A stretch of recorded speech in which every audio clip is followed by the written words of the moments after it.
नितिन विजय। Nitin Vijay sir, हम तो जानते ही नहीं आपको। अगर नहीं जानते हो तो मेरा परिचय मैं दे देता हूं। वैसे आप मेरे को एनवी सर के नाम से गूगल या यूट्यूब पे ढूंढ सकते हो।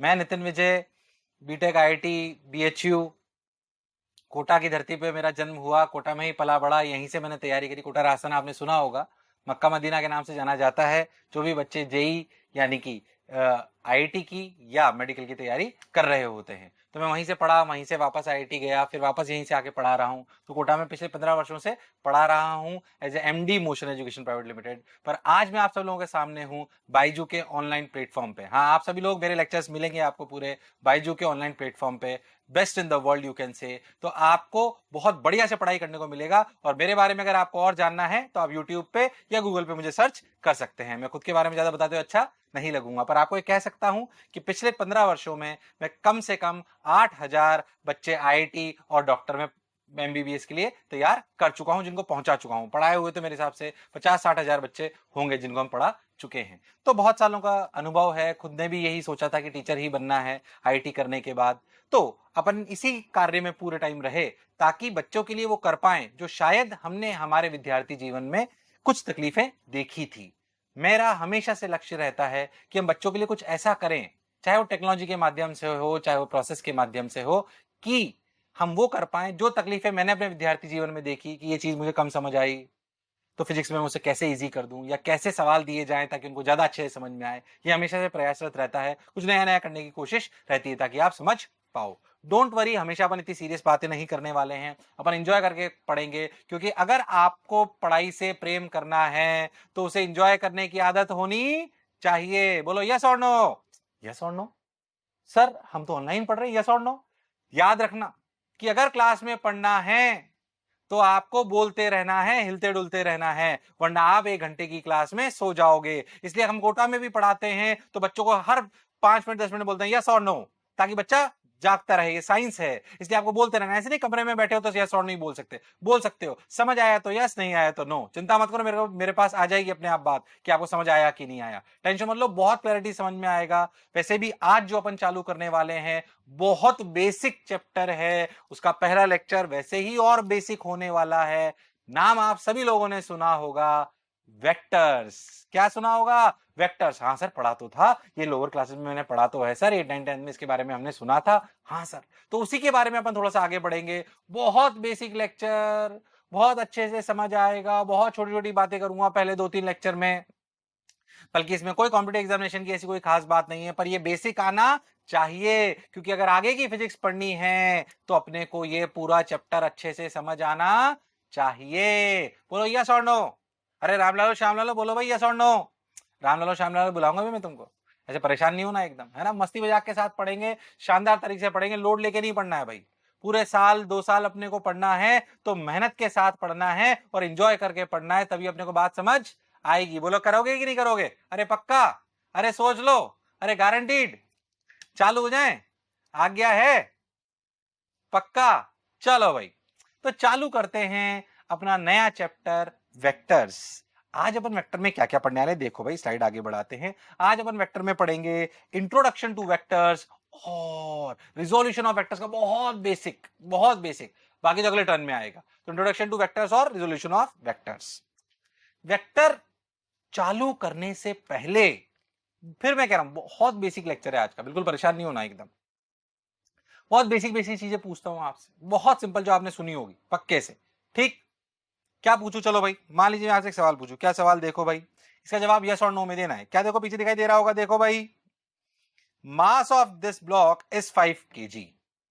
Is this statement complete? Simple, चालू कर रहे हैं एकदम। मैंने बोला कि mass of this block is 5 kg। क्या ये स्टेटमेंट पूर्ण है? अरे यस और नो। अरे यस और नो। सोच लो, आपको बताना है।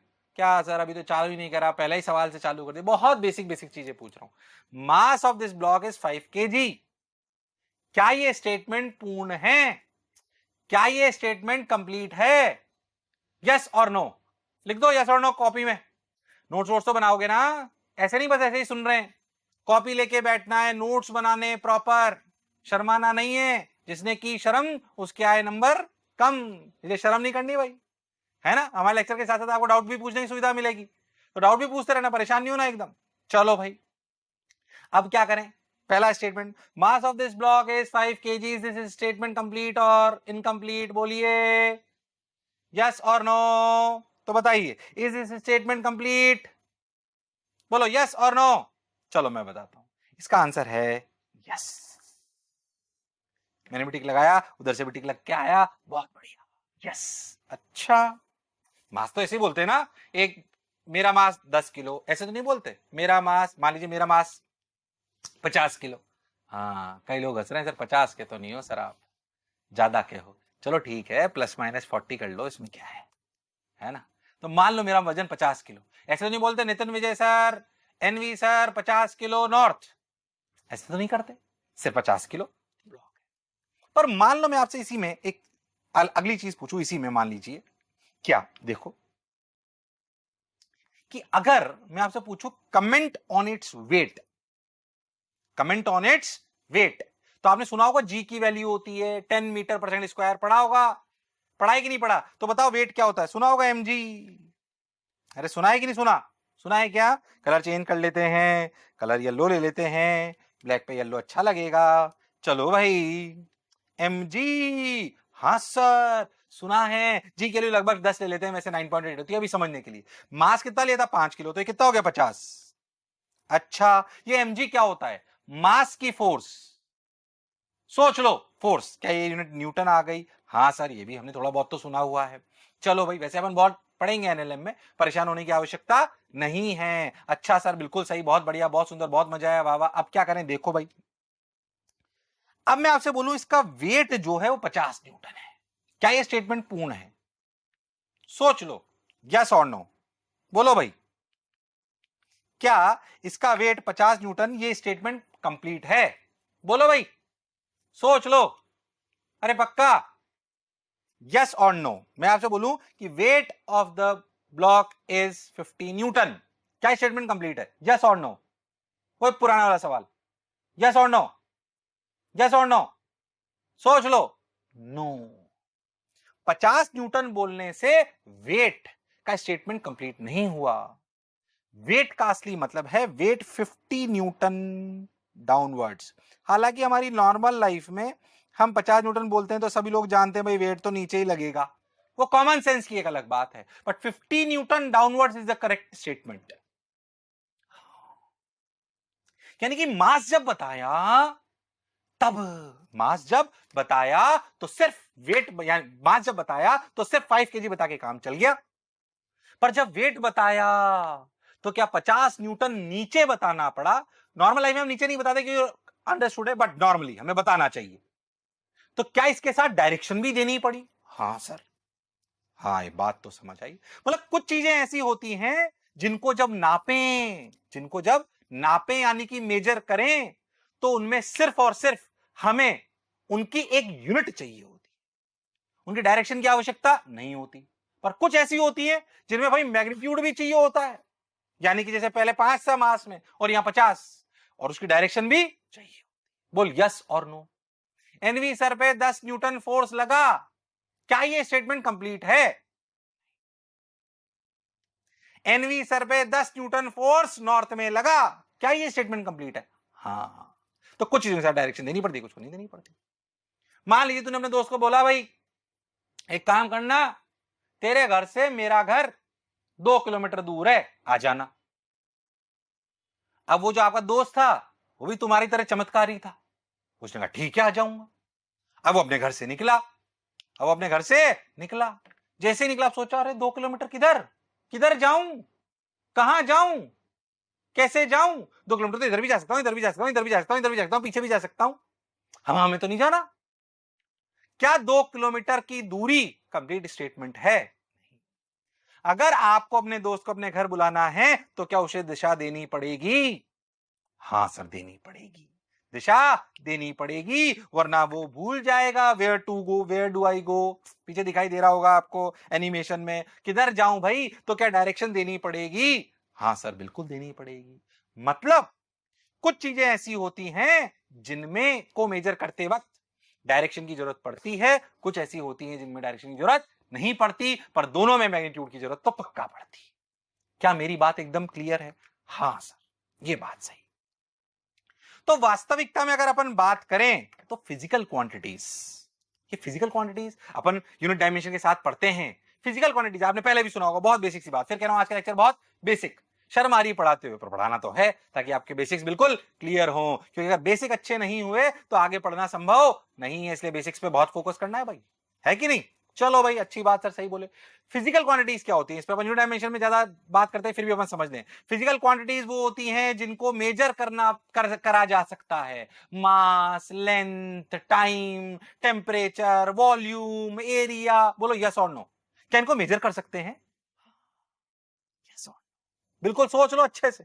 हाँ सर, बिल्कुल कर सकते हैं। तो ऐसी क्वांटिटी जिनको मेजर कर सकते हैं, जिनको मेजर कर सकते हैं, क्या वास्तविकता में उन्हें फिजिकल क्वांटिटी कहते हैं? हाँ सर। फिर कह रहा हूं डिटेल में अपन और बात करेंगे यूनिट डायमेंशन, अभी इतना ही, जिनको मेजर कर सकते हैं। बहुत सारे एग्जांपल है, वेलोसिटी, एक्सेलरेशन, बहुत सारी चीजें अपन मेजर कर सकते हैं। टेम्परेचर, अपन ने डिस्प्लेसमेंट की बात कर ली, अपन ने मास, लेंथ, वॉल्यूम, बहुत, ये सब फिजिकल क्वांटिटी जिनको मेजर कर सकते हैं। ठीक भाई, अब क्या करें? तो ये जो फिजिकल क्वांटिटी होती है, अब सोचो, जो फिजिकल क्वांटिटी होती है उनमें दो वेराइटी होती है, इनफैक्ट तीन होती है, अपन दो की बात करते हैं। क्या दो भाई? देखो ध्यान से, अभी इसके लिए परेशान मत हो ना, तीसरे के लिए पहले दो को समझो जो आपने सुनी भी होंगी, स्केलर और वेक्टर। बोलो किसको मेजर कर सकते हैं, स्केलर को, वेक्टर को? बोलो किसको मेजर कर सकते हैं, स्केलर को कि वेक्टर को? बोलो किसको मेजर कर सकते हैं, स्केलर को कि वेक्टर को? अरे दोनों को मेजर, दोनों को कर सकते हैं, दोनों फिजिकल क्वांटिटी, पर उनमें अंतर है। जैसे कि मास और वेट में अंतर था। बोलो यस और नो? हाँ सर। तो सोचो, अच्छा भाई, स्केलर क्वांटिटी क्या है? जैसे मास क्या था, स्केलर। टेम्परेचर क्या है, स्केलर। बोलो क्लियर एकदम, पक्की बात। टाइम क्या है, स्केलर। वेलोसिटी क्या है, वेलोसिटी, बोलो स्केलर कि वेक्टर? वेक्टर क्या होता है, जिसमें मैग्नीट्यूड चाहिए कि डायरेक्शन चाहिए कि दोनों चाहिए? दोनों चाहिए सर, दोनों चाहिए, डायरेक्शन भी चाहिए और मैग्नीट्यूड भी चाहिए। बिल्कुल सही बोल रहे हो सर आप, उसे क्या बोलते हैं, वेक्टर। और जिनमें सिर्फ मैग्नीट्यूड चाहिए वो, जिनमें सिर्फ मैग्नीट्यूड चाहिए वो स्केलर। जैसे मास और वेट में कौन वेक्टर था, वेट। हाँ, और स्केलर कौन था, मास। सिर्फ मैग्नीट्यूड से काम चल गया। हाँ सर, बिल्कुल सही बात बोल रहे हो। तो ऐसी फिजिकल क्वांटिटी जिनको नापा, फिजिकल क्वांटिटी किसको कहते हैं, जिनको नापा जा सकता है, पर उसके भी दो हिस्से अपन ने कर लिए। ऐसी क्वांटिटी जो नापा जाए पर जिनको नापने के लिए डायरेक्शन भी चाहिए और मैग्नीट्यूड भी चाहिए, वो वेक्टर कहलाएंगी। और जिनमें सिर्फ मैग्नीट्यूड चाहिए वो क्या कहलाएगा, बोलो क्या कहलाएगा? बोलते रहना है, सोना नहीं है। क्या कहलाएगा, स्केलर। क्या कहलाएगा, स्केलर। बहुत बढ़िया साहब। तो only magnitude is required. Vector में क्या क्या, magnitude as well as direction is required. Sir ये टेंसर क्या है सर, ये बड़ी टेंशन दे रहा है, इसको इसके लिए अभी टेंशन ऐसे ही लिखा है ताकि तुम्हें फ्यूचर में आगे पढ़ो तो याद रहे। इसके लिए अभी टेंशन नहीं लेनी है, नहीं लेनी है। सर फिर होता क्या है, टेंसर एक ऐसी चीज होती है जिसमें डायरेक्शन भी चाहिए और मैग्नीट्यूड भी चाहिए। तो सर वो तो वेक्टर में भी चाहिए, पर वेक्टर में ये वेक्टर लॉ को फॉलो करती है। सर वेक्टर लॉ क्या होता है आगे पढ़ेंगे। पर टेंसर ऐसी क्वांटिटी होती है जो वेक्टर लॉ को फॉलो नहीं करती, पर उसमें डायरेक्शन और मैग्नीट्यूड दोनों चाहिए होता है। जैसे करंट आपने सुना हो, जैसे मैं आपसे बोलूं कि ऐसे ही बताता हूं थोड़ा सा, कि ये 2 एम्पियर इधर करंट आया और इधर 3 एम्पियर आया। सोचो, क्या ये एरो बनाना जरूरी है? अगर मैं एरो नहीं बनाऊं, ये एरो उल्टा बना दूं, तो क्या मतलब पलट जाएगा? हाँ, मतलब डायरेक्शन जरूरी है। क्या मैग्नीट्यूड भी जरूरी है? बोलो इधर कितना गया, अगर कॉमन सेंस से कभी सुना हो तो 5 एम्पियर। पर सोचो इधर लगाऊं 2 न्यूटन, तुमने कभी ऐसा नहीं पढ़ा होगा, और इधर लगाऊं 3 न्यूटन, तो क्या इधर 5 न्यूटन होगा? नहीं, ये अंतर है इसमें। ये अलग तरीके से जुड़ते हैं, कौन, वेक्टर। टेंसर सिंपली जुड़ जाते हैं, है ना, पर उसमें डायरेक्शन की जरूरत पड़ती है।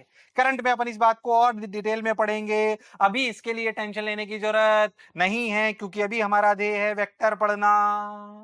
तो ऐसी क्वांटिटी जिनको नापा जा सकता है उन्हें क्या कहते हैं, फिजिकल क्वांटिटीज। उसमें भी दो वैरायटी, ऐसी क्वांटिटी जिनको मेजर करने के लिए सिर्फ मैग्नीट्यूड चाहिए, ऐसी क्वांटिटी जिनको मेजर करने के लिए मैग्नीट्यूड और डायरेक्शन दोनों चाहिए, उसे वेक्टर कहते हैं, पर उसका एक और नाम हो सकता है टेंसर, पर वो कहानी थोड़ी अलग है, वो वेक्टर लॉ को फॉलो नहीं करती, उसे बाद में पढ़ा जाएगा। अभी इतना ही। क्या मेरी बात यहां तक समझ आई? हाँ सर, समझ तो आई। फिर कह रहा हूं टेंसर को लेकर अभी टेंशन लेनी, बाद में आएगा, अभी वेक्टर पे फोकस करना है। क्या मेरी बात यहां तक एकदम क्लियर है? अभी तक क्या समझा भाई? मैग्नीट्यूड भी इंपॉर्टेंट है, डायरेक्शन भी इंपॉर्टेंट है। कुछ चीजें होती है जिसमें मैग्नीट्यूड से काम चल जाता है, कुछ चीजें होती है जिसमें मैग्नीट्यूड और डायरेक्शन दोनों चाहिए होती है। जिसमें मैग्नीट्यूड और डायरेक्शन दोनों चाहिए हो, उसे हम कहते हैं क्या? वेक्टर। क्या कहते हैं? वेक्टर। क्या मेरी बात एकदम क्लियर है? अरे सोच लो, अरे पक्का, अरे गारंटीड। चलो भाई, हाँ सर मजा तो आ रहा है सर, सही लग रहा है सर, बिल्कुल। चलो भाई, बिल्कुल बेसिक। फिर कह रहा हूं हो सकता है आज के लेक्चर देख के आपको लगे तो मुझे पहले से आता था, पर बेसिक से पढ़ा रहा हूं, कुछ भी छोड़ नहीं रहा हूं। बहुत छोटी छोटी बातें करेंगे, बहुत छोटी छोटी प्रैक्टिस करेंगे, धीरे धीरे अपना लेवल बढ़ते जाएंगे। जैसे ही 5 छठे लेक्चर पे आओगे, आप लोग अरे तो किताबों में भी नहीं है, बिल्कुल नया है कि नहीं, तब टफ चीजों तक पहुंचेंगे अपन। अभी बेसिक शुरुआती लेक्चर, शुरुआत में नहीं डराएंगे। चलो भाई, अब बात करिए डिफाइनिंग वेक्टर्स। अरे क्या इसमें डिफाइनिंग वेक्टर्स क्या है? ध्यान से सोचो तो, क्या वेक्टर के दो हिस्से हैं? क्या चीज? Magnitude and direction. Magnitude and direction, बोलो क्लियर? अच्छी बात। मान लीजिए कोई चीज लिखी मैंने ए, बोलो क्लियर? ए। या मैंने कोई भी ऐसी चीज लिखी, मान लीजिए मैं आपको बोलूं कि मैंने कोई भी चीज लिखी डी, तो सिर्फ डी लिखा हुआ है ना, तो समझ जाएगा सिर्फ मैग्नीट्यूड है। बोलो यस और नो। पर अगर मैं चाहता हूं कि ये क्वांटिटी मान लीजिए वेक्टर है, जैसे मान लीजिए अपन लिखे एफ, एफ को मान लो 4 से रिप्रेजेंट करें, तो एफ का पूरा ज्ञान नहीं है। अगर आपने देखा तो एफ को कैसे लिखते हैं? ऐसे। ये बताता है कि ये वेक्टर है। तो कोई भी क्वांटिटी जो वेक्टर है, मास के ऊपर तो ऐसा नहीं देखा तुमने? ऐसा देखा है क्या? ये तो नहीं देखा होगा आपने। वेलोसिटी के ऊपर देखा है क्या? हाँ देखा है सर। फोर्स के ऊपर देखा है क्या? हाँ। काइनेटिक एनर्जी के ऊपर देखा है क्या? ऐसा सुनो कभी, ऐसे देखा है क्या? नहीं, क्योंकि काइनेटिक एनर्जी सिर्फ मैग्नीट्यूड से डिफाइन करी जाती है, मास को सिर्फ इससे डिफाइन करा जाता है। तो अगर हम सिंपल एक नोटेशन में बात करें, तो ऐसी फिजिकल क्वांटिटीज जिनको डायरेक्शन और मैग्नीट्यूड दोनों चाहिए, उनको ऐसे रिप्रेजेंट करते हैं। मान लीजिए कोई भी क्वांटिटी जो वेक्टर है, तो उसको वेक्टर कैसे दिखाएंगे? उसका सिंबल लिखेंगे, जैसे एफ, फोर्स का सिंबल क्या है? एफ। और अगर वो वेक्टर है तो उसके ऊपर ऐसे, और अगर वो वेक्टर नहीं है तो ऐसे ही छोड़ देंगे। पहले तो जो मैं बोला क्या चमका? हाँ सर आप बिल्कुल सही बोले, बोलो क्लियर? तो सिंबल के ऊपर अगर ऐसे एरो लगा दें तो पता पड़ जाएगा। मान लीजिए कि मेरे को नहीं पता, कोई चीज नहीं आई, कोई नया सिस्टम ने कुछ नया इजाद हो गया, उसमें ऐसे लिखा हुआ अब मुझे के बारे में ये तो पता पड़ गया कि भाई ये चीज जो है वेक्टर है। जैसे आप 12th में पढ़ोगे इलेक्ट्रिक फील्ड, उसको रिप्रेजेंट करोगे ई से, तो वेक्टर लगा दिया। भले तू आज इलेक्ट्रिक फील्ड नहीं जानता, पर ये तो पता पड़ गया तेरे को कि मैंने जैसे ये बोला, तू क्या समझ गया इलेक्ट्रिक फील्ड क्या है? क्या है? वेक्टर। ऐसे ही अपन मैग्नेटिक फील्ड पढ़ेंगे, लो भाई तू समझ गया, बी से डिनोट करेंगे इसको, तू समझ गया ये वेक्टर है। बोलो समझा कि नहीं समझा? तो ये नोटेशन है सिंपल, बोलो क्लियर? हाँ सर ये बात हमें समझ में आई। अब मान लीजिए कोई भी वेक्टर है ए, तो जब ऐसे ए वेक्टर लिख दे तो इसकी दो चीजें हैं, मैग्नीट्यूड और डायरेक्शन। हाँ सर बिल्कुल है। अब दो चीजों को कैसे लिखते हैं? ये पूरा ए वेक्टर क्या रिप्रेजेंट कर रहा है? मैग्नीट्यूड की डायरेक्शन, ये दोनों रिप्रेजेंट कर रहा है। ये दोनों रिप्रेजेंट कर रहा है, मैग्नीट्यूड और डायरेक्शन दोनों रिप्रेजेंट कर रहा है। तो खाली सर मेरे को मैग्नीट्यूड चाहिए हो तो इसको रिप्रेजेंट करते हैं ऐसे, मॉड ऑफ ए वेक्टर। ये क्या रिप्रेजेंट करेगा? मैग्नीट्यूड। और ए वेक्टर क्या रिप्रेजेंट करेगा? क्या रिप्रेजेंट करेगा? मैग्नीट्यूड की डायरेक्शन की दोनों, ये दोनों, और ये मैग्नीट्यूड। सर डायरेक्शन कैसे? इसको बाद में पढ़ेंगे, यूनिट वेक्टर के नाम से। किस नाम से? Unit vector. अगर खाली डायरेक्शन देनी हो तो ऐसे लगाते हैं ए कैप, बाद में पढ़ेंगे इसको डिटेल में, अभी ज्यादा नहीं कर रहे हैं। ए कैप अगर कहीं लिखा हो तो सिर्फ ये क्या बता रहा है? डायरेक्शन। टोपी लगा दो, टोपी ये बताती है कि ये वेक्टर है पर इसका मैग्नीट्यूड 1 है, मतलब ये सिर्फ क्या दे रहा है? डायरेक्शन। इस पे चर्चा बहुत डिटेल में होगी, अभी नहीं कर रहा हूं, फिर से समझो, ध्यान से समझो। अगर कोई भी वेक्टर हो, तो उसको अगर पूरा ए वेक्टर लिख दें तो डायरेक्शन देगा, मैग्नीट्यूड देगा, दोनों देगा, दोनों देगा। मॉड ऑफ ए वेक्टर लिख दें ऐसे जैसे मैंने बताया, तो ये क्या देगा? क्या देगा बोलो? मैग्नीट्यूड। और अगर इसी के ऊपर ए के ऊपर कैप लगा दें तो कैप ये बताती है वेक्टर है, पर ये सिर्फ क्या, इसका मैग्नीट्यूड कितना है, 1। बोलो क्लियर है। इस पे चर्चा और बाद में डिटेल में होगी, यूनिट वेक्टर अगले लेक्चर में बहुत डिटेल में इसकी कहानी सुनाई जाएगी अच्छे से, अभी नहीं घुस रहे हैं इसमें। पहले बताओ जो मैं बोला क्या चमका, सिंपल रिप्रेजेंटेशन कर रहा हूं, क्या मेरी बात एकदम क्लियर है? हाँ सर, देखो अपनी स्लाइड पे भी आ गया मैग्नीट्यूड। अगर अपन बोले कि एक आदमी 15 मीटर पर सेकंड से दौड़ रहा है तो ये क्या कहलाएगा, मैग्नीट्यूड। अच्छा, कभी कभी क्या होता है जैसे वेलोसिटी को हम ऐसे लिख दें वी, तो ऐसे बहुत बड़ा नोटेशन लिखने की बजाय सिंपली वी भी लिख देते हैं, पर आपको अंडरस्टूड होना चाहिए कि मैं वी लिख रहा हूं तो मैग्नीट्यूड दे रहा है सिर्फ, ठीक है, पर आपको अंडरस्टूड होना चाहिए कि ये वेक्टर था, क्लियर। पर सही तरीका तो यही है। और डायरेक्शन भाई मान लीजिए कि वो ईस्ट की तरफ जा रहा है, टुवर्ड्स ईस्ट, तो एरो से शो करते हैं। और अगर अपन बात करें तो ऐसे ए कैप, या फिर आपको डायरेक्शन दे दे कैसे कि भाई टुवर्ड्स ईस्ट, टुवर्ड्स वेस्ट, ऐसे, या फिर ऐसे देगा। अब ये क्या होता है बाद में पढ़ेंगे, अभी परेशान नहीं होना एकदम। या फिर ऐसे बोल दे कि a man is running with velocity magnitude 10 metre per second, velocity की मैग्नीट्यूड को स्पीड भी बोलते हैं, 10 मीटर पर सेकंड नॉर्थ, तो तू समझ गया। बोलो क्लियर है क्या मेरी बात? हाँ सर, बिल्कुल सही बोल रहे हो आप। तो डिफाइनिंग वेक्टर हो गया, इसमें क्या है, ऐसे बनाते हैं, बहुत नॉर्मल सी कहानी, बहुत सिंपल सी कहानी। चलो भाई और आगे चलते हैं। फिर मैं कह रहा हूं बहुत बेसिक लेक्चर, बहुत सिंपल लेक्चर, मुझे भी शर्म आ रही है पढ़ाते हुए, पर कोई बात नहीं, अपने को बेसिक से पढ़ना आना चाहिए। हमारी असली काबिलियत तो आपको कुछ लेक्चरों के बाद पता पड़ेगी, अभी तो बहुत बेसिक बेसिक से, बहुत सिंपल सिंपल से। चलो भाई आगे चलते हैं। और छोटी सी बात देखो, क्या लेंथ ऑफ अ वेक्टर। पहले एक बात बताओ, जैसे मान मैं आपसे बोलूं कि एक वेक्टर ऐसे, एक वेक्टर ऐसे, तुझे नहीं लगता दोनों सेम डायरेक्शन है? हाँ सर। तू बता मेरे को कि ए वेक्टर और ये मान लीजिए दो वेक्टर है, ए वेक्टर और बी वेक्टर, ये लेंथ से क्या पता पड़ रहा है? तुम्हें नहीं लगता कि अगर ये बी वेक्टर है और ये ए वेक्टर है, मान लीजिए दो लड़के दौड़ रहे हैं ए और बी वेक्टर, बोलो क्लियर, मेरे को तो ए और बी में कौन तेज दौड़ रहा है? कॉमन सेंस से बोल, कॉमन सेंस से बोल। Sir B. तूने ऐसा क्यों बोला, क्यों बोला तुमने ऐसा, बोलो। अरे भाई क्यों बोला बताओ। तुमने ऐसा इसलिए बोला क्योंकि सर बी की लंबाई ज्यादा है, कॉमन सेंस चला ना। यानी कि अगर दो वेक्टर हो तो उनकी लेंथ, तो उनकी लेंथ आपको आइडिया देती है कि कौन बड़ा है और कौन छोटा है। मतलब मैं तो कह रहा हूं ये पैरेलल नहीं है, एक वेक्टर ऐसे बनाया ए और मैं कह रहा हूं दूसरा ऐसे बनाया बी, डायरेक्शन अलग है। पर क्या अगर अपन ने इनको एक ही आदमी ने बनाया है तो क्या कॉमन सेंस से पता पड़ रहा है कि बी का मैग्नीट्यूड ए से ज्यादा है? ऐसे लेंथ ऑफ वेक्टर का मतलब ये नहीं होता कि मेरी 10 मीटर पर सेकंड रफ्तार है तो 10 मीटर का लेंथ बना दी। ये प्रोपोर्शनेट है। क्या है? प्रोपोर्शनेट। प्रोपोर्शनेट कैसे? प्रोपोर्शनेट का मतलब जैसे मान लीजिए एक कॉम्पिटिटिव एग्जामिनेशन में एक सवाल पूछा गया ऐसे कि भाई बताओ, ड्रॉ करो, ड्रॉ करो, क्या ड्रॉ करो कि भाई ड्रॉ करो एक पोल के पास एक लड़की खड़ी है।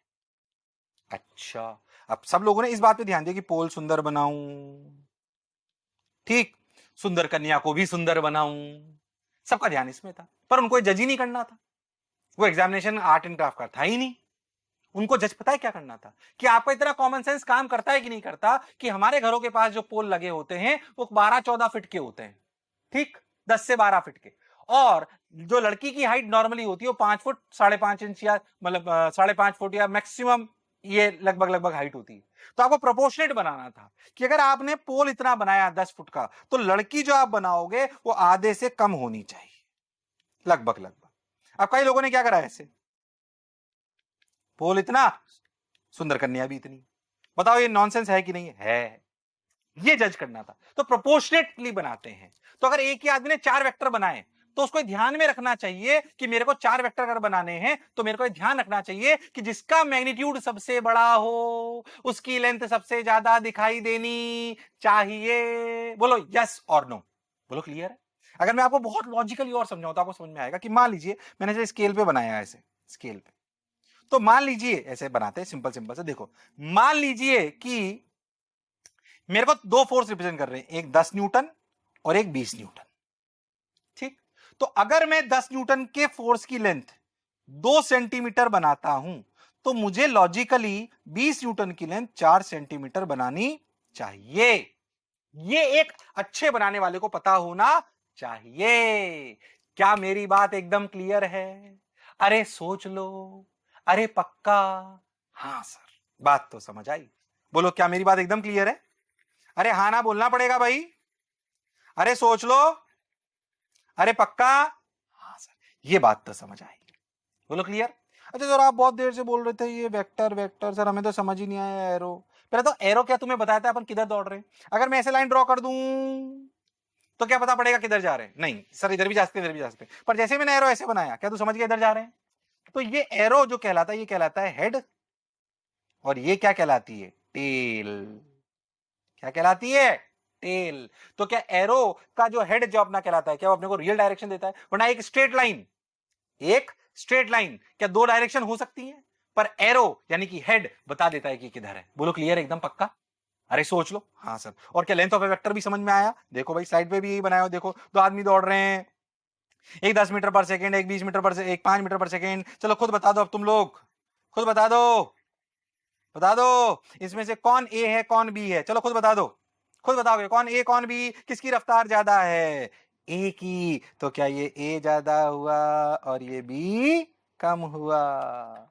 क्या मेरी बात कॉमन सेंस से समझ आई है? क्या लेंथ देख के बता सकते हैं कौन तेज दौड़ रहा है और कौन धीरे दौड़ रहा है? क्या यहां तक की पिक्चर एकदम क्लियर है? अरे सोच लो, अरे हाँ ना बोलना पड़ेगा भाई, सोना नहीं है घर पे, लड़ते रहना है भाई बहनों से। लड़ते तो नहीं तुम भाई बहन से? सोच लो, मम्मी से लड़ते हो, पापा से लड़ते हो? लड़ लो, कोई बात नहीं, थोड़ा बहुत तो लड़ना चाहिए, इसमें क्या परेशान होने लिया है ना? ज्यादा नहीं लड़ना पा रहा, ऐसे नहीं कि मतलब बिल्कुल ही मतलब ज्यादा लड़ लिए, थोड़ा बहुत तो लड़ना चाहिए, अधिकार है अपना, है कि नहीं? चलो आगे चलते हैं। ठीक भाई, लेंथ ऑफ अ वेक्टर समझ आ गया सर, हेड टेल समझ में आ गया सर, हमें फिजिकल क्वांटिटी क्या होती है ये हमें बेसिक समझ में आता है, स्केलर वेक्टर क्या होता है ये हमें समझ में आता है, वेक्टर की दो चीज होती है, डायरेक्शन और मैग्नीट्यूड। हाँ सर, ये बात बहुत समझ आती है। फिर अपन बहुत बेसिक बेसिक पढ़ रहे हैं, फिर कह रहा हूं वेक्टर ढंग से पढ़ने के लिए अपने को बहुत बेसिक चीजें पढ़नी पड़ेंगी, आज अपन वही पढ़ रहे हैं। देखो कैसे, आ जाइए। Choice of coordinate systems, X Y Z, X Y Z सुना है क्या?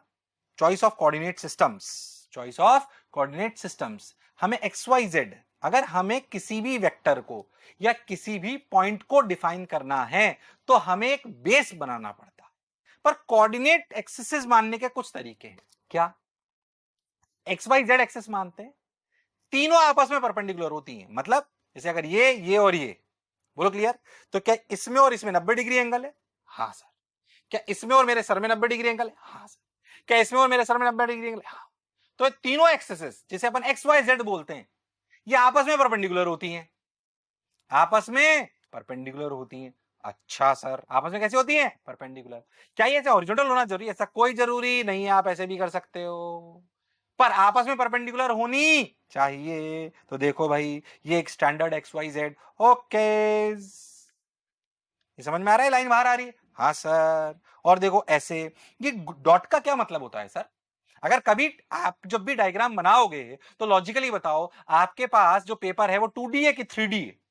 2D है वो, तो उसको 3D रिप्रेजेंटेशन कैसे करेंगे? मान लो ये x हो गया, ये y हो गया, तो डॉट का मतलब होता है बाहर आते हुए, डॉट का मतलब होता है बाहर आते हुए, पेपर के प्लेन से बाहर। ऐसे आप ऐसे भी ले सकते हो, ये डॉट आ गया एक और, ऐसे ही आप एक और ले सकते हो। देखो ध्यान से, ये डॉट का क्या मतलब होता है? बाहर आते हुए। और क्रॉस का क्या मतलब होता है?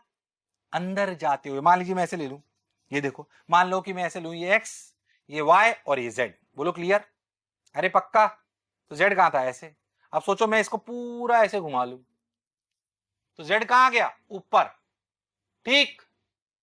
और फिर से सुनना, ये x, ये y, ये z, मान लो अपन ऐसे लें, तो अपन ऐसे कर लें, तो y कहां चला गया? सॉरी, z कहां चला गया? ऊपर। और y कहां चला गया? अंदर।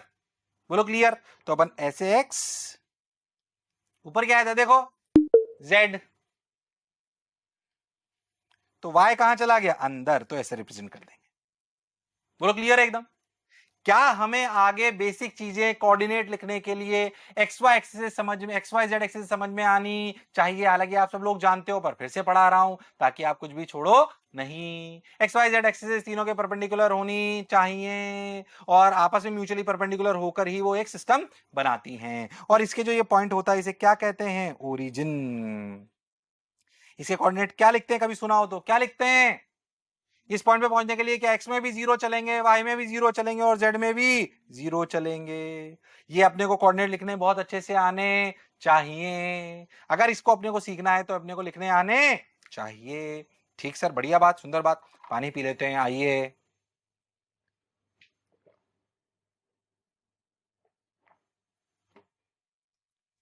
अच्छा भाई, अब क्या करें, अब क्या करें, अब क्या करें? देखो भाई, आगे चलते हैं। सिंपल कोऑर्डिनेट लिखना सीखते हैं, जो आप पहले सीख चुके हो, पर आज मैं आपको टेस्टिंग ले रहा हूं। आप ऐसा समझ लो, फटाफट फटाफट लिखेंगे, आ जाइए। Requirement to define coordinate system, we need 3 mutually proportional axes respective of their combined orientation. ठीक है, जो भी बोला वो अपन ने नोट्स में लिख सकते हो आप। चलो भाई, आ जाओ। अच्छा भाई, अगर हम बहुत बेसिक बात करें कोऑर्डिनेट सिस्टम लिखने से पहले, क्योंकि उसी के आगे मेरे को पोजीशन वेक्टर पढ़ाना होगा, अपन एक चीज समझ लेते हैं जिसे अपन बोलते हैं यूनिट वेक्टर्स। क्या बोलते हैं? Unit vectors. ये क्या होते हैं यूनिट वेक्टर? ये मैंने आपको बताया था। यूनिट वेक्टर वो जिनका मैग्नीट्यूड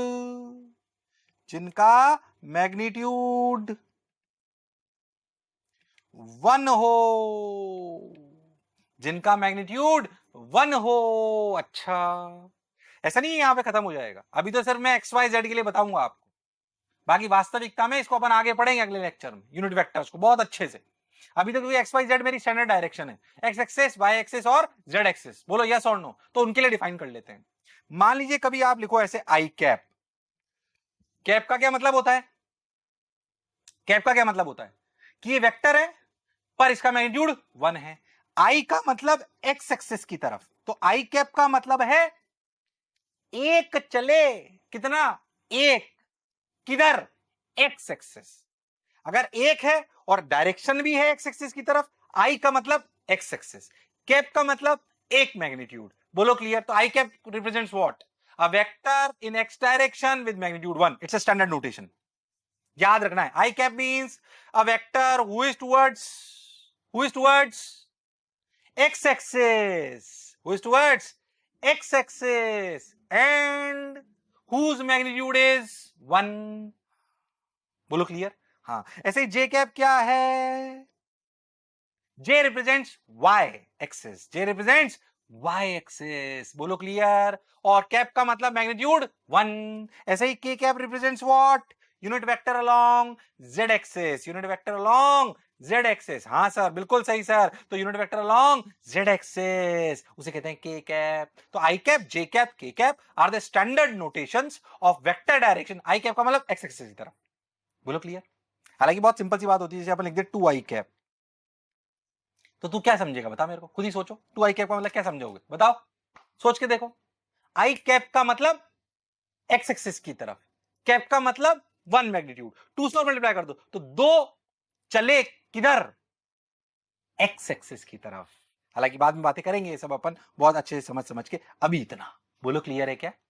अरे पक्का। तो ये एक्स वाई जेड अपने जो हुए आई कैप, जे कैप और के कैप, आई कैप, जे कैप और के कैप। हाँ सर, ये बात बिल्कुल अच्छे से समझ में आई। तो डायरेक्शन ऐसे नोट करते हैं। अब क्या करें? जब अपने को ये बात समझ में आ गई, जब अपने को ये बात समझ में आ गई आई कैप, जे कैप और के कैप, तो आगे भी अपन पोजीशन वेक्टर लिखना सीखेंगे। पर फिर से पोजीशन वेक्टर लिखने के लिए आई cap, J cap, K cap भी लिखना आना चाहिए और कोऑर्डिनेट्स भी लिखने आने चाहिए। तो क्या आई cap, J cap, K cap में समझ गया? हाँ। अब मैं कोऑर्डिनेट लिखना सीख लूंगा, तो फिर पोजीशन वेक्टर लिखना सीख लूंगा। अच्छा सर, हाँ सर, देखो आगे अभी बताया था, देखो कैसे कैसे आएगा वो। चलो आ जाओ, कोऑर्डिनेट लिखना सीखते हैं। मैथ्स की बहुत बेसिक चीज, आ जाइए। कर सकते हो क्या सब लोग मेरे साथ? सो तो नहीं रहे हो? अरे पक्का? अरे हाँ ना बोलना पड़ेगा भाई, सोच लो। चलो भाई, कोऑर्डिनेट लिखते हैं भाई। ये कौन सी एक्सिस? X axis. ये कौन सी? Y axis. क्या कोऑर्डिनेट लिखना सीखा था बचपन में? वापस सिखा रहा हूं। नंबरिंग कर लेते हैं। ये क्यूब है, क्यूब का मतलब उसकी सारी साइड 1 मीटर है। बोलो है कि नहीं है? हाँ सर, बिल्कुल है। तो 1 मीटर उसकी साइड है। बहुत बढ़िया साहब, बहुत सुंदर, बहुत मजा आया। अब क्या करें? आगे चलो। लो भाई, ये ओ पॉइंट है। बताओ ओ पॉइंट के कोऑर्डिनेट क्या है?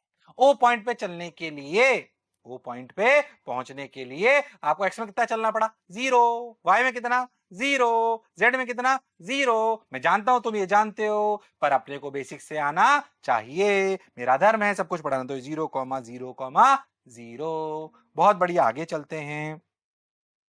ये कौन सा पॉइंट आया भाई? ए पॉइंट। ये देखो ऊपर आ रहा है, देखो देखो देखो देखो, ये वाई इधर लिख लेते हैं, ए पॉइंट। चलो खुद बताओ ए पॉइंट के कोऑर्डिनेट, खुद बता दो फटाफट ए पॉइंट के कोऑर्डिनेट। तुम बताओगे? वो हुनर, वो काबिलियत, वो इंसानियत तुम में है, तुम कर सकते हो। ए पॉइंट के कोऑर्डिनेट बता दो। बोलो ए पॉइंट किस पे? एक्स एक्सिस पे, वाई पे कि जेड पे? बोलो भाई। सर वाई पे। बोल क्या कोऑर्डिनेट होंगे? एक्स में चले ही नहीं, 0, 1, 0। बिल्कुल सही। चलो ए के लिख लिया? अरे पक्का। बी का बताओ फटाफट, फटाफट लिखते चलो। बी का लिखो। एक्स में चले 1, वाई में चले 0, जेड में चले 0, तो 1, 0, 0। फटाफट बोलो क्लियर। चलो अगला पॉइंट देखो, सी फटाफट लिखो। एक्स में चले 0, वाई में चले 0, जेड में चले 1। लो भाई ओके ठीक हो गया भाई, हो गया, ये भी हो गया। अब क्या करें? और देखो, और पॉइंट देखो, डी पॉइंट। एक्स पे, वाई पे, जेड में के कहीं बीच में, बीच में, तो डी पे कैसे पहुंचोगे? बोलो बोलो कैसे पहुंचोगे? एक्स पे चलो 1, वाई पे चलो 1, जेड में मत चलो, तो क्या 1, 1, 0। हाँ सर बिल्कुल सही सर। और देखो भाई ई पॉइंट फटाफट बोलो। एक्स पे चलोगे, वाई पे चलोगे, जेड पे चलोगे? देखो एक्स पे चले 1, वाई पे चले 0, जेड पे चले 1। ओके ये भी समझ आ गया सर। ओके एफ बोलो फटाफट। कर सकते हो, ये तुम लोग पढ़ चुके हो सब लोग पहले। एफ बोलो फटाफट फटाफट। एक्स पे चले 0, वाई पे चले 1, जेड पे चले 1। क्या पिक्चर एकदम क्लियर है? मैं यहां लिखता हूं ना, पीछे आता है, परेशान मत हो। कई लोग तो बहुत दुखी हैं, पता नहीं ये क्या करता है, नीचे इधर आता है पीछे, है ना। मेरे पास एक टैबलेट है, उस पर लिखता हूं, इधर पीछे आता है। जादू नहीं है, टेक्नोलॉजी है कि नहीं? है ना। तभी तो आपको मजा आ रहा है, ताकि आपको मेरी पीठ नहीं देखनी पड़े। मस्त शानदार, मैं हमेशा आपको देखता रहूं। अच्छा कैमरे का एक फायदा है बहुत जोरदार, है ना। क्लास में तो ये रहता है कि भाई हर बच्चे को देखना हो तो दूसरे बच्चे को पता लगता है कि सर उसको देख रहे हैं। अब यहाँ तो मैं तुम सबको देख रहा हूँ कैमरे में, मेरी नजर तुम्हारी तरफ है, सबकी तरफ। और मेरी नजर भगवान वाली नजर है भैया, जैसे भगवान सब देखता है ना, मैं भी देख रहा हूं कि तुम पढ़ रहे हो कि नहीं पढ़ रहे हो। ये गड़बड़ मत करना, है कि नहीं? सोच लो, एनवी सर आ जाएंगे नहीं तो, है ना। वो सुना होगा ना डायलॉग, कौन सा, कि भाई दूर दूर तक गाँव में, नहीं सुना तो सुन के आना। चलो आगे बढ़ते हैं। और देखो भाई जी पॉइंट, कौन सा पॉइंट? जी पॉइंट। हाँ भाई आ जाओ भाई, आ जाओ भाई, आ जाओ भाई, आ जाओ भाई। जी पॉइंट बोलो भाई। सोच लो, एक्स पे चलो 1, वाई पे चलो 1, जेड पे चलो 1, 1, 1, 1। हाँ सर बहुत बढ़िया सर, मजा आया सर। क्या कोऑर्डिनेट लिख सकते हो? अरे पक्का, अरे सोच लो, अरे गारंटीड। अगर क्यूब की जगह क्यूबॉइड दे दूं, क्या कर सकते हो क्या? बहुत बेसिक सी प्रैक्टिस। अरे बोलो कर सकते हो क्या? कसम उड़ान चल लेगी, कर सकते हो क्या? अरे सोच लो।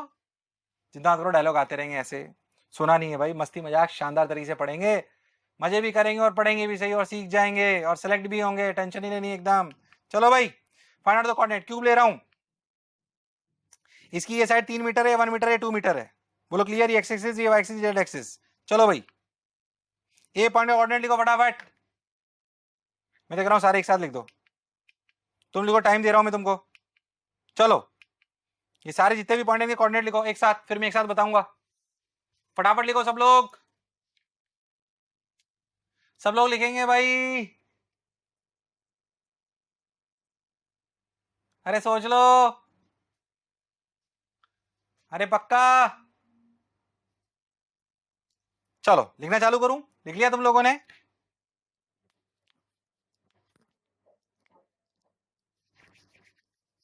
अरे लिख लिया क्या भाई? लिख लिया क्या? लिख लिया क्या? लग नहीं रहा लिखा है, सो मत। लिखो लिखो, बोल बोल के लिखो। एक के कोऑर्डिनेट बोलो। एक्स पे चले 3, वाई पे चले 0, जेड पे चले 0। बी पर आ जाओ।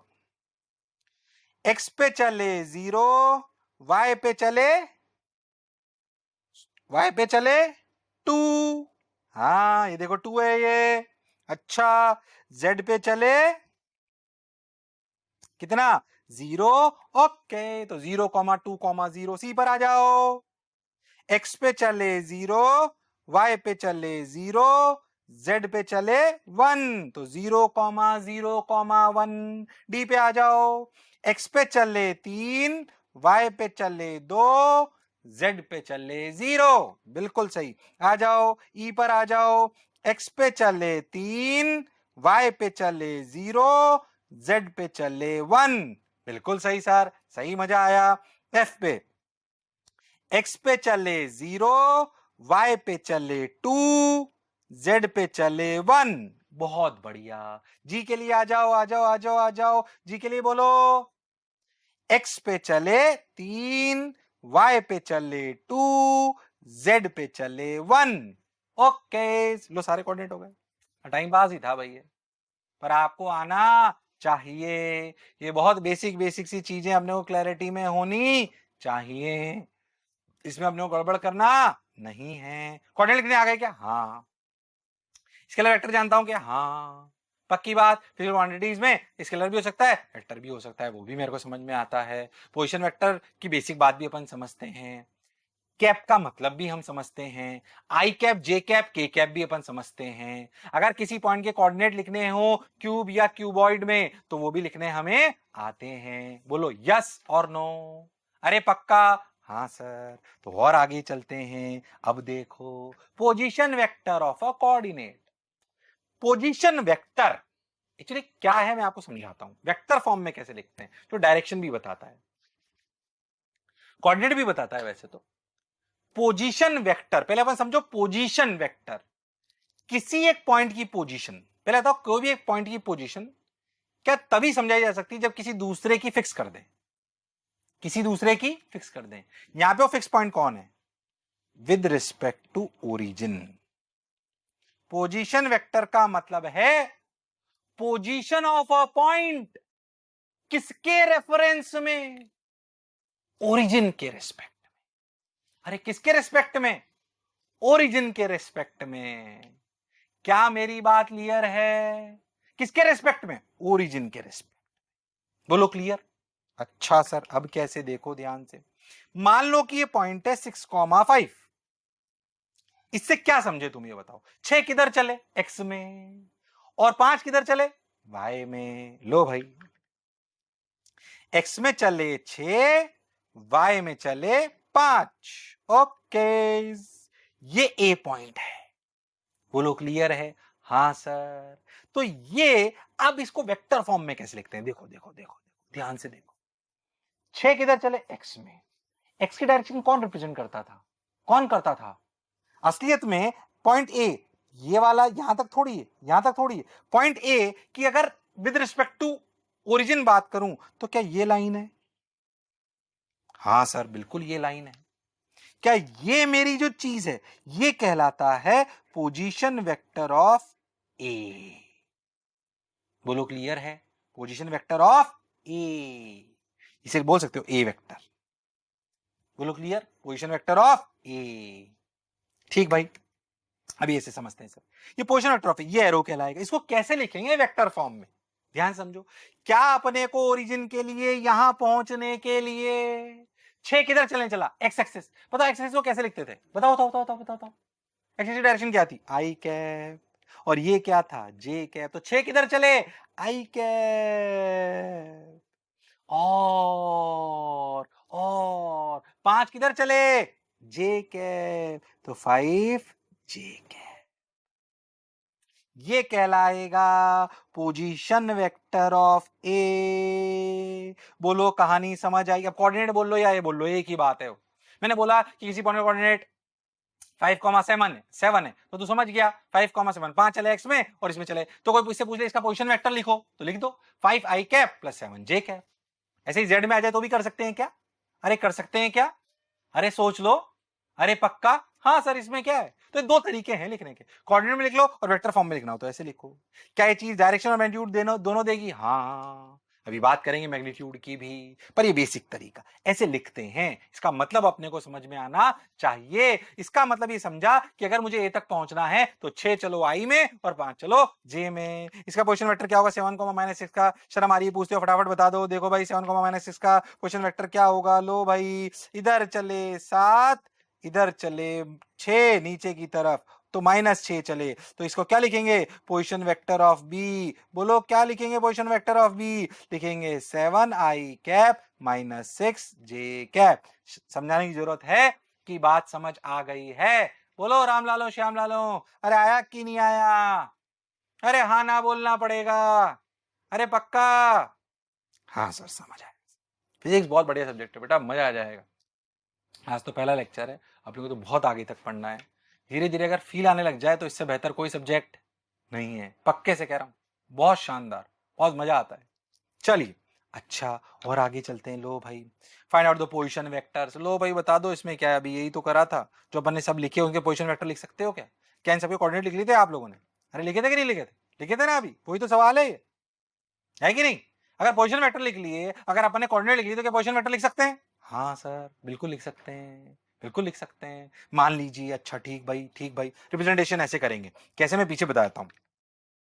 जैसे अपन पोजीशन वेक्टर ऑफ बी को ऐसे लिखेंगे, R B vector. R position vector का सिग्निफिकेंस और बी उस पॉइंट का नाम ले दिया। बोलो क्लियर? ऐसे पीछे लिखेंगे। चलो आ जाओ भाई, अब आ जाओ भाई। क्या करें? ये अपना ए बी सी। बोलो ए का कोऑर्डिनेट कितने? 3,0,0। So what is the position vector of R A vector? बोलो क्या लिखेंगे? 3i cap. चलो बोलो आर बी वेक्टर क्या लिखेंगे? सब लोग बोलते चलेंगे। बी के कोऑर्डिनेट 0,2,0, 2j कैप। बिल्कुल सही सर। बोलो आर सी वेक्टर क्या लिखेंगे? बोलो भाई, पोजीशन वेक्टर लिखते चलते हैं। R C vector 0,0,1। बहुत बढ़िया। तो क्या चुपचाप सिर्फ लिखेंगे K cap? Okay. A B C D, ये रहा डी भाई। डी क्या लिखेंगे? R D vector. इसके कोऑर्डिनेट क्या हैं? इसके कोऑर्डिनेट हैं 3,2,0। आर डी वेक्टर क्या लिखेंगे? 3 चले आई, 2 चले जे, के में गए ही नहीं। इधर आ जाइए, ई फटाफट फटाफट लिख रहे हैं। बोलो भाई वापस, 3,0,1। यानी कि अगर अपन लिखें आर ई वेक्टर तो अपन क्या लिखेंगे? 3i कैप प्लस के कैप। बोलो समझ आ रहा है क्या? ऐसे ही अगर अपन लिखें एफ, एफ के कोऑर्डिनेट क्या हैं? एफ के कोऑर्डिनेट है 0,2,1। तो क्या लिखेंगे? आर एफ वेक्टर को अपन लिखेंगे 2j कैप प्लस के कैप। देख रहे हैं, गलती नहीं करी हो, आपके सामने ही कर रहा हूं, सिंपल सी चीज है। बोलो जी के कोऑर्डिनेट क्या हैं? 3,2,1। तो बोलो आर जी वेक्टर क्या लिखोगे? Position vector 3i cap plus 2j cap plus के कैप। बोलो यस और नो? अरे सोच लो, पक्का? क्या ये लिखना आ गया है? इसमें कोई खास बात नहीं है, पक्का? हाँ तो सर पोजीशन वेक्टर भी लिख सकते हैं, कोऑर्डिनेट लिख सकते हैं, पोजीशन वेक्टर भी लिख सकते हैं। पोजीशन वेक्टर किसके रेस्पेक्ट में होता है? ओरिजिन के रेस्पेक्ट में। ओरिजिन पे क्या रखते हैं? टेल की हेड, टेल। और उस पॉइंट पे क्या लगते हैं? हेड। तो पोजीशन वेक्टर आ जाता है। ठीक है? अरे पक्का? पोजीशन वेक्टर का अंतर समझाऊंगा मैं अगले लेक्चर में डिस्प्लेसमेंट वेक्टर से, तब ध्यान देना इस बात पे। क्या मेरी बात एकदम क्लियर है? अरे पक्का? चलो भाई, ये बना रहा है, हम तो पहले ही कर लिया। ओके, अब देखो ये क्या दिखाया इसने। ओ हो, इसने दिखाया पोजीशन वेक्टर ऑफ डी। ये क्या दिखाया? Position vector of F. ये क्या दिखाया? पोजीशन वेक्टर ऑफ ई। ये क्या दिखाया? पोजीशन वेक्टर ऑफ जी। क्या हमने तो पहले ही लिख लिया, देखो, पर ये इसने एरो बना बना के दिखाया। अच्छा लग रहा है, थोड़ा मजा आ रहा है। अरे यस और नो?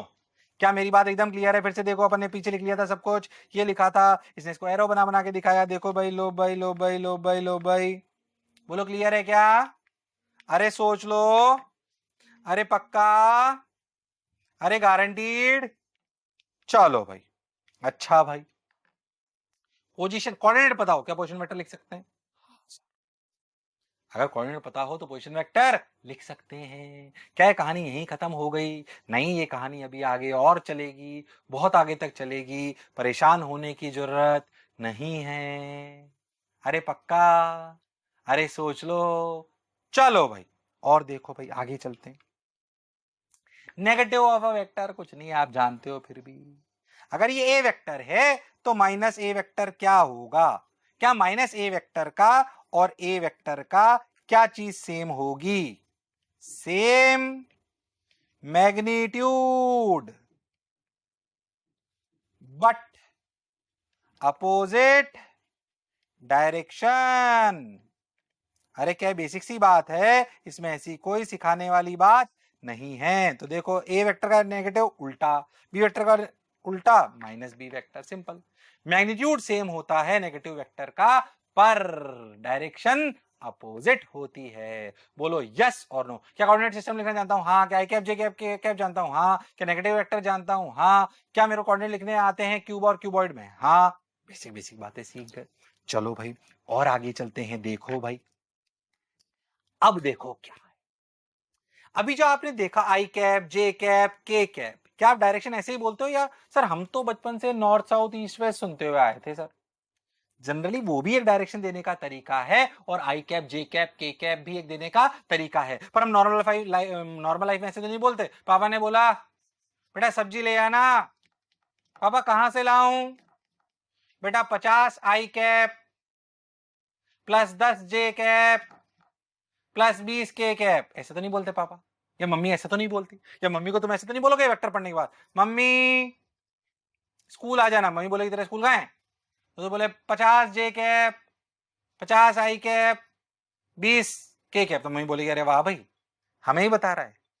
अगर हमें किसी डायरेक्शन बतानी तो बोलना भाई इस रोड से सीधे जाना, फिर लेफ्ट टर्न ले लेना, या नॉर्थ में चलना, फिर ईस्ट में चलना, फिर वेस्ट में चलना। बोलो यस और नो। अगर कंपास से लेके चलें तो वो बेसिक ज्योग्राफिकल जो डायरेक्शंस होती है north south east waste, north south east waste, वो अपने को समझ में आनी चाहिए।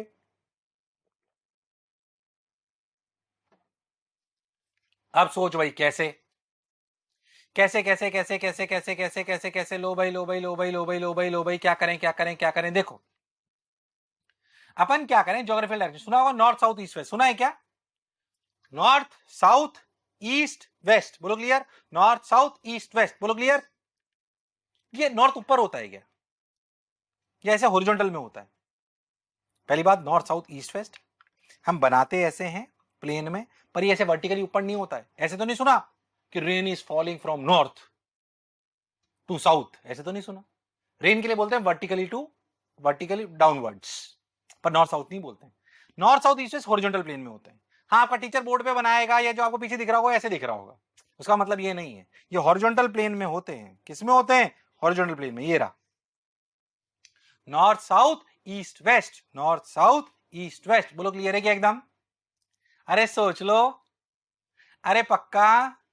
अच्छा सर, अच्छा ठीक भाई। तो अगर मैं बोलूं नॉर्थ में चल रहे हैं तो तू समझ जाएगा नॉर्थ में जा रहे हैं। अगर मैं बोलूं ईस्ट में चल रहे हैं तो तू समझ जाएगा ईस्ट में चल रहे हैं। कोई बोले मैं साउथ में जा रहा हूं तो इधर, कोई बोले मैं तो ऐसे चल रहा हूं, तो फिर कैसे बोलेंगे? ऐसे ज्योग्राफिकल तरीके से। इसका भी एक तरीका होना चाहिए। मैं नॉर्थ साउथ ईस्ट वेस्ट तो 4 डायरेक्शन हुई, मैं टेढ़ा भी तो चल सकता हूँ। मैं नॉर्थ साउथ के बीच में भी चल सकता हूँ, कुछ एंगल पे भी चल सकता हूँ, कैसे भी चल सकता हूँ। तो वो डायरेक्शन भी मुझे लिखनी और समझ में आनी चाहिए। हाँ सर बात तो आप सही कह रहे हो सर, खाली नॉर्थ साउथ ईस्ट वेस्ट से थोड़ी बात बनेगी सर, बात तो और भी करनी पड़ेगी। हाँ भाई तो कर लेते। लो भाई देखो देखो भाई इसमें भी स्पेशल केसेस लेते। मान ले तो बिल्कुल बीच में चला नॉर्थ साउथ के, नॉर्थ ईस्ट के बिल्कुल बीच में, तो ये कहलाएगी 45 डिग्री पे, मतलब बाइसेक्टर। तो ये कहलाएगी नॉर्थ ईस्ट डायरेक्शन। क्या कहलाएगी? North east direction. तो कोई भी बोले my direction is north east, तो तू कंपास लेगा और समझ जाएगा नॉर्थ और ईस्ट के खुबच बिल्कुल बाइसेक्टर पे नॉर्थ ईस्ट। तो बताओ नॉर्थ ईस्ट ये क्या कहलाएगी? बोलो खुद बता दोगे। ये क्या कहलाएगी? North west. नॉर्थ वेस्ट बोलते ही समझ जाना एंगल 45 डिग्री, कुछ मेंशन करने की जरूरत नहीं है। बोलो ये क्या है? South west. बोलो अगली क्या है? South east. क्या बेसिक बात समझ में आई? 8 डायरेक्शन समझ में आ गई। 8 डायरेक्शन तो समझ आ गई। सर यही थोड़ी हो सकती है सर, और भी तो हो सकती है ना? तो ये भी डायरेक्शन देने का तरीका है। ठीक, तो और कैसे लिखेंगे? देखो भाई कैसे लिखेंगे, समझो समझो समझो समझो समझो कैसे लिखेंगे। ओके देखो भाई अगर ऐसी डायरेक्शन है तो कैसे लिखेंगे समझना। ये 30 डिग्री है, इसको है तो नॉर्थ ईस्ट में पर बिल्कुल बीच में नहीं है, तो समझ जाओ कैसे लिखेंगे। देखो पीछे देखो, समझ में आ रहा होगा। देखो अपन ईस्ट से, देखो ईस्ट से, ये ऐसे ईस्ट से किधर घूमे, नॉर्थ की तरफ, कितना कितना घूमे, कितना घूमे, 30 डिग्री। तो कैसे लिखेंगे, 30 डिग्री नॉर्थ ऑफ ईस्ट। फिर से समझना, 30 डिग्री नॉर्थ, किधर से नॉर्थ, ईस्ट से, कितना, ईस्ट से नॉर्थ की तरफ घूमो, कितना, 30 डिग्री। तो 30 degree north of east, 30 degree north of east. अच्छा सर, देखो, अच्छा ये एंगल कितना है, 60। तो इसका एक नाम है कि दो नाम है, ऐसे भी तो बोल सकता हूं सर मैं तो 60 डिग्री नॉर्थ से घूमा ईस्ट की तरफ, तो क्या बोलेंगे, 60 डिग्री ईस्ट ऑफ नॉर्थ। देखो जो मैंने बोला वही लिखा हुआ है, देखो देखो देखो, बोलो समझ में आ रहा है क्या, 60 डिग्री ईस्ट ऑफ नॉर्थ या फिर 30 डिग्री नॉर्थ ऑफ ईस्ट। हाँ सर, क्या डायरेक्शन समझ में आई, अरे सोच लो, अरे पक्का, अरे गारंटीड। हाँ सर, लो भाई, इसको बोलो, खुद सोचो नाम इसका, खुद सोचो, फिर लिखा हुआ आ जाएगा अपने आप, फटाफट सोच लो, दो नाम आएंगे, दो तुम्हें सोचना है, कोई और नहीं आएगा सोचने। चलो भाई बताओ भाई, अरे सोच लो भाई, चलो भाई देखो, क्या, 40 डिग्री साउथ ऑफ ईस्ट, सही लिखा है क्या, एक और नाम बोलो, एक और बोलो, एक और बोलो, 50 डिग्री वेस्ट ऑफ साउथ। अरे हाँ सही आया, बहुत बढ़िया, वाह वाह, मजा आया। एक और लो आ जाओ, देखो भाई, ये बनाओ आप। फिर तो क्या पीछे डायरेक्शन कैसे बनाते हैं बोलो, क्लियर है, मैं एक और बताता हूँ, चलो इसका फटाफट लिख लो नाम। मान लीजिए मैं आपको बोलूं ऐसे 20 डिग्री, बोलो इसके नाम बोलो फटाफट, 20 डिग्री वेस्ट ऑफ नॉर्थ या फिर 70 डिग्री नॉर्थ ऑफ वेस्ट। क्या डायरेक्शन लिखना आ गया है, अरे सोच लो, एरो दे रखा हो डायरेक्शन लिख सकता हूं, और डायरेक्शन दे रखा हो तो क्या एरो बना सकता हूं, चलो बनाओ। A car is moving 40 degree south of, बनाइए इसको, 40 degree south of west. Arrow बताओ तो डायरेक्शन लिखनी आनी चाहिए, डायरेक्शन दे रखी तो एरो बनाना आना चाहिए। 40 degree south of west, 40 degree south of east, sorry south of east. अच्छा भाई बताओ भाई, 40 degree south of east, south of east, लो भाई यही बनाया था क्या, हाँ सर। और बताओ 20 degree west of north, 20 degree west of north, कर सकते हो तुम लोग, 20 डिग्री वेस्ट ऑफ नॉर्थ, बताओ भाई बताओ भाई, 20 डिग्री वेस्ट ऑफ नॉर्थ।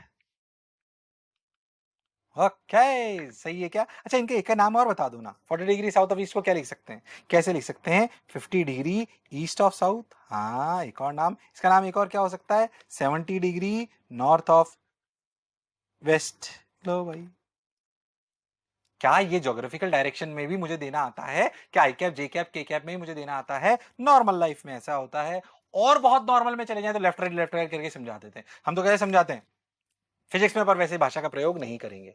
हम कैसे समझाते हैं, किसी को कहीं भेजना हो तो भाई एक काम करना, यहां से सीधे जाना, वहां है ना मंदिर आएगा, जहां मंदिर दिखे वहां से लेफ्ट घूम जाना, ठीक, फिर चलना, दो लेफ्ट टर्न छोड़ देना, फिर तीसरा लेफ्ट टर्न आए उसमें घूम जाना। ये हमारी और नॉर्मल भाषा है, पर फिजिक्स में हम ऐसी भाषा का प्रयोग नहीं करते। हमें सवाल अगर देगा तो ऐसे थोड़ी बोलेगा लेफ्ट जानना राइट जानना फिर दो मंदिर आएंगे, ऐसे थोड़ी सवाल पूछेगा, ऐसे थोड़ी सवाल आएगा कि a man is walking then he will see a mandir then he has to turn a left, बोलिए यस और नो। इस तरीके से वो नहीं देते, तो नॉर्थ साउथ में आपको समझाते हैं ताकि आप उसे समझ पाए। क्या मेरी बात क्लियर है, या फिर आई कैप और जे कैप। तो हम डायरेक्शन कैसे दे सकते हैं, आई cap J cap K cap की टर्म्स में भी दे सकते हैं, और ज्योग्राफिकल रिप्रेजेंटेशन भी कर सकते हैं नॉर्थ साउथ ईस्ट वेस्ट की टर्म्स में, और उसमें भी एंगल बना बना के। बोलो क्लियर है क्या, क्या ये बात समझ आई है, हाँ सर बिल्कुल समझ आई है, अच्छे से समझ आई है। तो और आगे चलते हैं, देखो भाई ये बना सकते हो क्या, person is running 5 metre per second 30 degree south of west, फटाफट बना दो।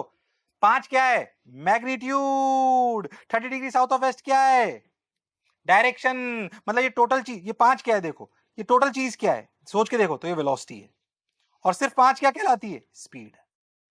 सोचो क्या तुम्हें पूरा ज्ञान मिल गया, पूरा मिल गया। 5 दौड़ रहा है 30 degree south of west, 30 degree south of west, west से 30 डिग्री साउथ की तरफ।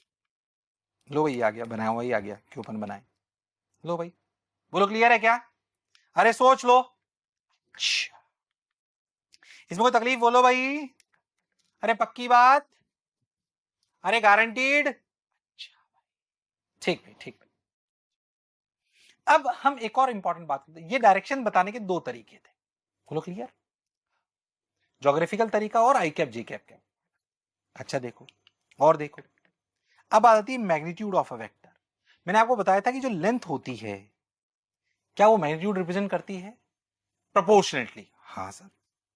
मान लो कि हमारा ऐसे कोऑर्डिनेट है, कैसे देखो, a कॉमा बी, तो ये जो a वेक्टर है, आर ए वेक्टर, इसका मैग्नीट्यूड बोलो, ये a लेंथ होगी कि b लेंथ होगी, ये वाली लेंथ होगी, ये वाली लेंथ होगी कि ये लेंथ होगी, सर ये लेंथ होगी। क्या mode of vector is length equal to, क्या लेंथ ऑफ दिस लाइन, हाँ सर बिल्कुल सही, अरे पक्का, हाँ सर। तो अगर मैं इसे मानूं a और इसे मानूं b, चलो खुद बताओ ये लेंथ कितनी होगी, मैंने बताया था ना लेंथ ऑफ ए वेक्टर, हाँ सर। तो देखो भाई ये मैग्नीट्यूड कहलाएगा। अब बोलो ये a ये b, पहले बताओ क्या इसको पोजीशन वेक्टर को ऐसे लिख सकते हैं, हाँ अब ये भी लिखना सीखा था, बिल्कुल सीखा था सर, तो अपन ने ऐसे लिखना सीख लिया, बहुत बढ़िया बहुत सुंदर बहुत मजा आया, वाह वाह। अब क्या करें और देखें, ये a कॉमा बी, ये 0 कॉमा 0, अब ये लेंथ कितनी हुई, पाइथागोरस थ्योरम लगा लो, ये a ये b तो कितना हो गया, बोलो भाई, देखो भाई कितना हो गया, ये और b कितना हो गया, ये a square plus B square, ये क्या बन जाएगा लेंथ, तो ये क्या बन जाएगा under root of a square plus B square, ये इसका मैग्नीट्यूड हो गया। सिंपल पाइथागोरस थ्योरम है, कोई रॉकेट साइंस नहीं है। यानी कि अगर वेक्टर ऐसे दे रखा हो तो उसका मॉड कैसे लिखते हैं, under root of a square plus B square, okay. अगर इसका मैग्नीट्यूड बोलूं तो मैग्नीट्यूड ऑफ वेक्टर बोलो भाई, क्या ये कि ये बोलो, mod of R vector is under root of 3 square, थोड़ा तेज बोल रहा हूं, बहुत बेसिक बात है, under root of 3 square plus 4 square, 3 square का 3 स्क्वायर 9, 4 स्क्वायर 16, रूट 25 इज 5, क्या इसका मैग्नीट्यूड 5 आ गया, हाँ पक्का, अरे सोच लो, यस पक्का, चलो। तो magnitude under root of A square plus B square, अगर vector a i cap plus b j cap है, ये कोऑर्डिनेट उसका a कॉमा बी है, तो ओरिजिन से उसकी दूरी ये होगी। क्या मेरी बात क्लियर, हाँ सर समझ आई ये बात, ठीक आगे चलो। चलो भाई देखो ये तो इसने बनाया, आगे चलते हैं, ओके। यूजिंग पाइथागोरस थ्योरम जो मैंने लिखा वही, आ जाओ। अब देखो मान लो थोड़ा 3D में चलते हैं, कहां चलते हैं, 3D में। अपने को इसका आरजी का वेक्टर लिखना है, ये अभी तो 2D में लिख रहे थे ना तुम, देखो पीछे अलग क्या थे तुम्हारे, एक ही प्लेन में था ना पीछे, सब एक ही प्लेन में था ना, हाँ सर। अब मान लो 3D में चल चलते हैं, वो जो क्यूब समझा था ना उसी से, देखो ये आ गया, बोलो आया कि नहीं आया, ये 3D में चला गया। अच्छा भाई अब थोड़ा सा फील करना अच्छे से, ये जो आरजी है इसको ध्यान से देखना, पीछे इसमें ध्यान से देखो तो एक बेस पीछे है एक बेस आगे, और ऐसे है क्यूब, क्यूबॉइड, बोलो क्लियर। इसमें इसने मान लिया कि ये दूरी ए, ये बी और ये सी। अब मुझे किसकी लेंथ चाहिए, ओजी की लेंथ चाहिए, किसकी लेंथ चाहिए, ओजी की, हाँ सर किसकी लेंथ चाहिए, ओजी की। कैसे निकालें, क्योंकि जो अपना आर ऑफ जी वेक्टर का मैग्नीट्यूड होगा वो तो लेंथ ऑफ ओजी होगा। अब मैथ्स है भाई, ओजी की लेंथ, ओजी की लेंथ, क्या तू ओडी की लेंथ निकाल सकता है, ओडी की, ओडी की, आर डी वेक्टर, क्या लेंथ ऑफ ओडी निकाल सकते, क्यों निकाल रहे हैं अभी समझ में आएगा। ओडी की लेंथ बता, डी के कोऑर्डिनेट बता, क्या ओडी एक प्लेन में, हाँ इसके कोऑर्डिनेट क्या है, देखो भाई ए कॉमा बी कॉमा 0। क्या लेंथ ऑफ ओडी तुझे नहीं लगता, देखो ध्यान से, लेंथ ऑफ ओडी देखो, ये देखो, ये देखो लेंथ ऑफ ओडी क्या है, ध्यान से देखो, ये जी के पीछे है डी, कंफ्यूज मत होना, सर ये जी है, जी के पीछे कौन था, डी, पीछे देखो, ये देखो जी के पीछे कौन है एग्जैक्ट, डी, तो कंफ्यूज नहीं होना बिल्कुल। तो लेंथ कितनी हो गई, under root of A square plus B square, बिल्कुल सही सर, आप सही बोले। ये तो लेंथ ऑफ ओडी कितनी हो गई, under root of A square plus B square. अगर मुझे जी तक पहुंचना है तो पहले ओ से ए चलो, ए से डी चलो और डी से फिर जी चलो, तो ओडी तो आ गया मेरे पास। अब फील करना, ध्यान देखना, ओडी ऐसे था, ओडी ऐसे था और जी इधर है। मुझे बता ओडी और डीजी में कितना एंगल है, सोच के बोलना। ओडी और डीजी में कितना एंगल है, सोच के बोलना, फिर से सोचो। ओडी और डीजी में कितना एंगल है, 90, कंफ्यूज मत हो, कितना है 90। ओडी और ओडी और ओडी और डीजी में कितना एंगल है 90। पता मैं कौन सा ट्रायंगल दिख रहा हूं, ओडी डीजी और ये जीओ, क्योंकि मुझे ओजी चाहिए तो ये ट्रायंगल बना, ओजी बना, ओजी और ये क्या है जीडी और ये ओडी। बोलो क्लियर।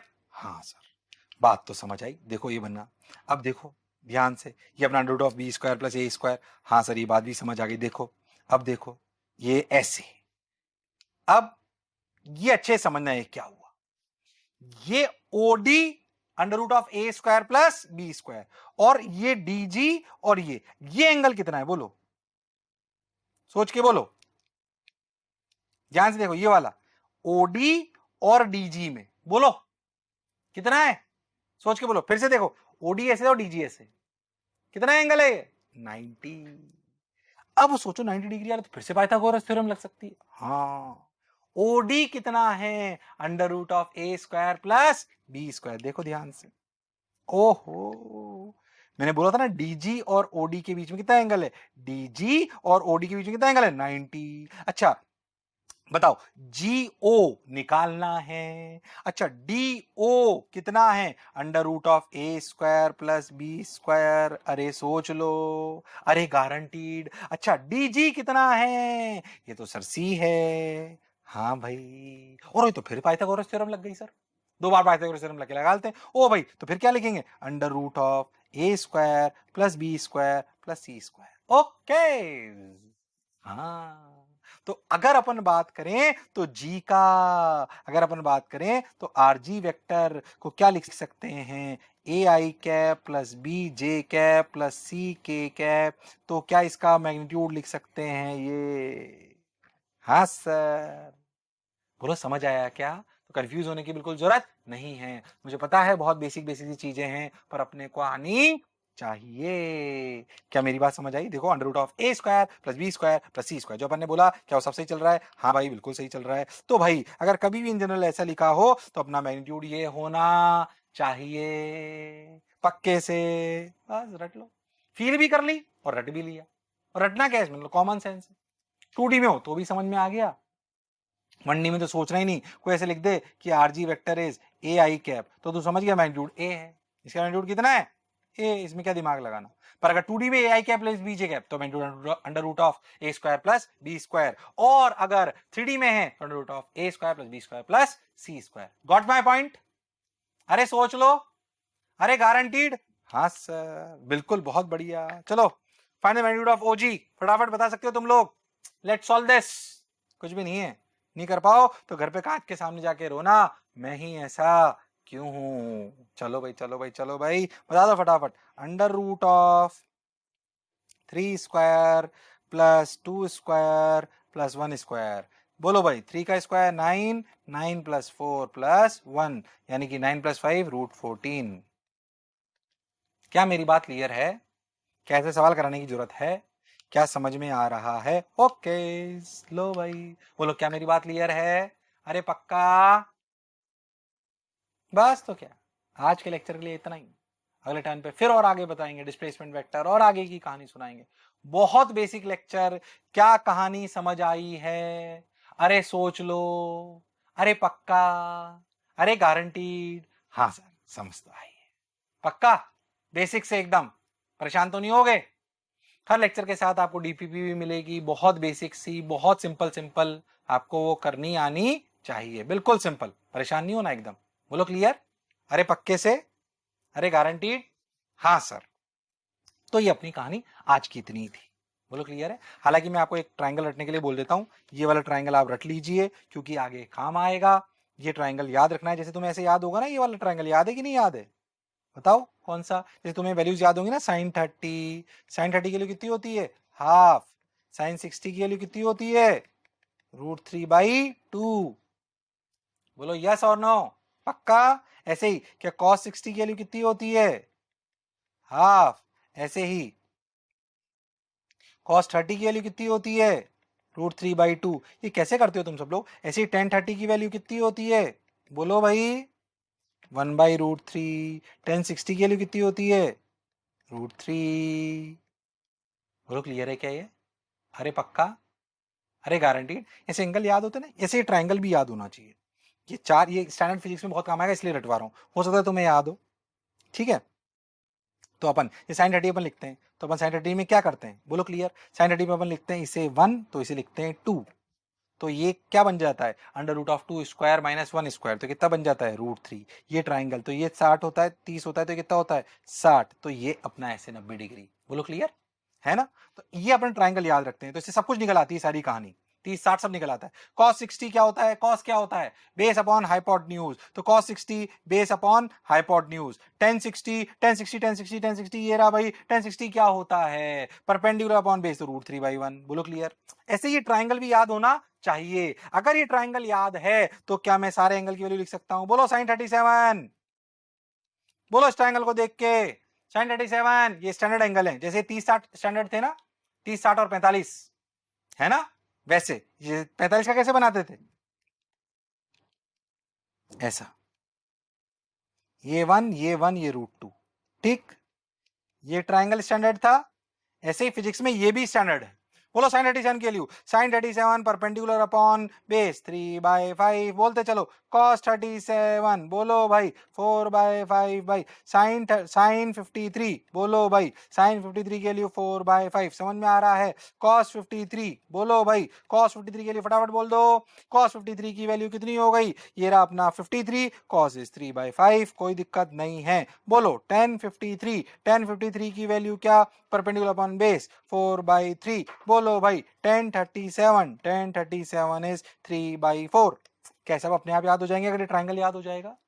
ये मैं आज झटने के लिए बोल रहा हूं आपको, घर का काम है, याद होना चाहिए, ताकि आपको क्लैरिटी होनी चाहिए। क्या मेरी बात क्लियर है? क्या अच्छा लेक्चर आसान लगा? बिल्कुल आसान था, परेशान होने की बिल्कुल जरूरत नहीं है। आगे मिलते रहेंगे जल्दी जल्दी। आज की टिप क्या है?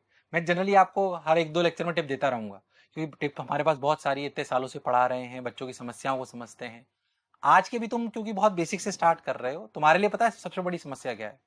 तुम्हारे लिए अभी ये दिक्कत होगी कि तुम 1 घंटे 1.5 घंटे बैठ नहीं पाते होंगे, पढ़ाई में मन ही नहीं लगता हो, क्योंकि तुम्हारी आदत नहीं है इतना पढ़ने की। यस और नो? तो इसको कैसे बढ़ाएं सर? Give 10 minute challenge. क्या देना है खुद को?